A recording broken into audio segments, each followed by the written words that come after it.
Hey guys, Craig McCormick here from DestructivePixels.com, and today I want to talk to you about my top 5 menu tweaks that you can do to your DSLR.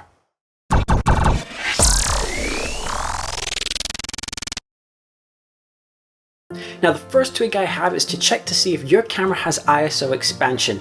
Now by default most DSLRs have an ISO range that starts at about 1 or 200 and goes up to a varying level. Some cameras go to 12,000 ISO and some go a lot higher.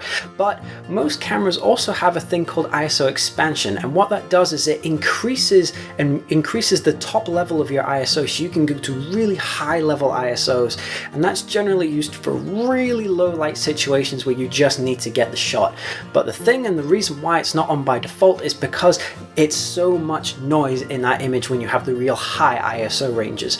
But the benefit and why I'm asking you to check is because it also lets you go down into a lower ISO bracket. Now my camera I'm using here is a 5D Mark III, and by default its lowest ISO is 100. But when I have my ISO expansion turned on, I can actually go down to ISO 50. Now what does that do for me specifically as a landscape photographer?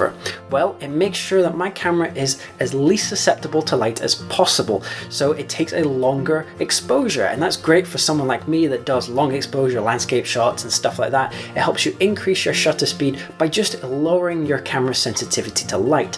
And another little benefit is that it does give you a little bit less noise in your final image, but it's pretty much negligible compared to 100. But the real benefit here, and the reason I'm telling you about it, is to check because you will be able to get longer exposures out of it.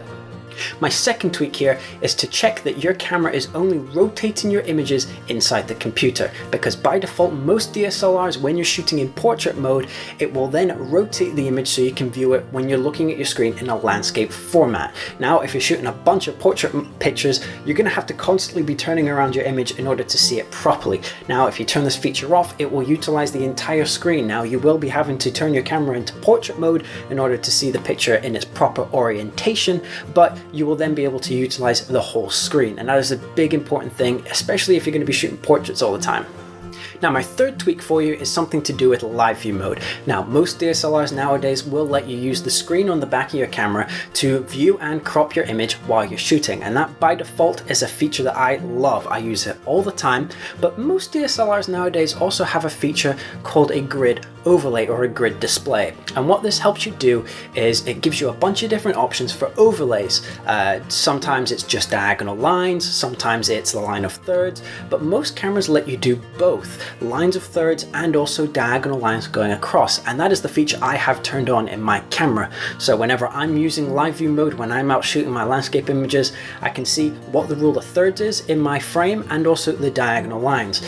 And also the diagonal lines let you see the dead center of your image, which is a really useful feature for a lot of people.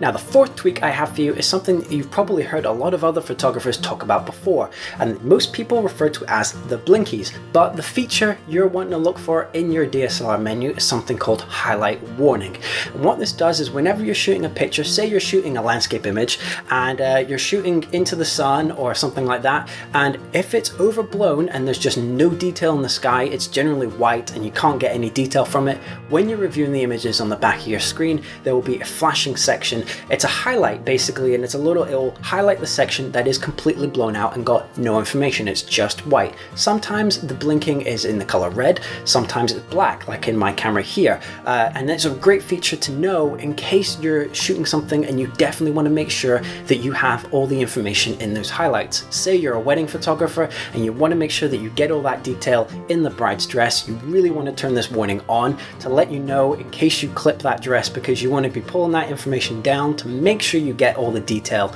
in that dress, because the last thing you want is a blown out picture of a bride's wedding dress, because that is going to be bad news for you. Now the fifth tweak I have for you is one of my absolute favorites. It's the custom My Menu function. Now what this does is it gives you one menu to put all of your favorite most used menu functions in one place to get at them really easily. Now as you can see here, I use a bunch of different menu options like my exposure compensation, I like to format my cards a whole bunch, I also have my long exposure noise reduction, my aspect ratios. Now these features are spread across a whole bunch of different menus. Some cameras here here I've got 20, 30 different menus, and by putting all these favorite features and all the things that you use most often in one place, it means you can go to one section and get access to everything really quickly. This is my favorite thing, and it's the first thing I set up whenever I get a new camera. So I know I've gone through my 5 tweaks already, but I'm going to throw an extra one in there for anybody that shoots brackets or HDRs. Most DSLRs by default will have bracket sequencing set up as it will shoot your normal exposure, your minus exposures, and then your plus exposures. Now that might sound like a good idea at the start, but when you're reviewing your images on a computer, it can be very challenging to see where a sequence starts and ends. Especially if you shoot a whole bunch of bracket images, it can get real confusing real quickly. So my recommendation to you is to change the sequencing of your brackets to minus brackets, your standard 0 bracket, and then your plus exposures, because by then if you're looking at your pictures on screen, you can see it goes from real dark to really bright, and then it goes from real dark to real bright. From dark to bright, that's your one sequence. It's really easy, and it's a good little tweak to have, especially when you're doing a lot of HDR bracketing. Alrighty, so that is my top 5 menu tweaks with an extra one thrown in there for a little added bonus. Hopefully you found this useful, and it's definitely inspired you to start looking through the menu options that your DSLR has. Many of the DSLR cameras that we use nowadays are a lot more powerful than we give them credit for. So if you've got a little menu function that you find or that you use all the time, say you use the custom menu setup all the time and you have a very specific way that you have that set up, throw it in the comments below. I love to hear what you guys do with your menu options, because something I play around with all the time. I add and subtract stuff as I go along, and it's definitely a feature that I want to hear from you guys to see what you use. So again, hopefully you found this useful. I've been Craig McCormick. I'll catch you in the next one.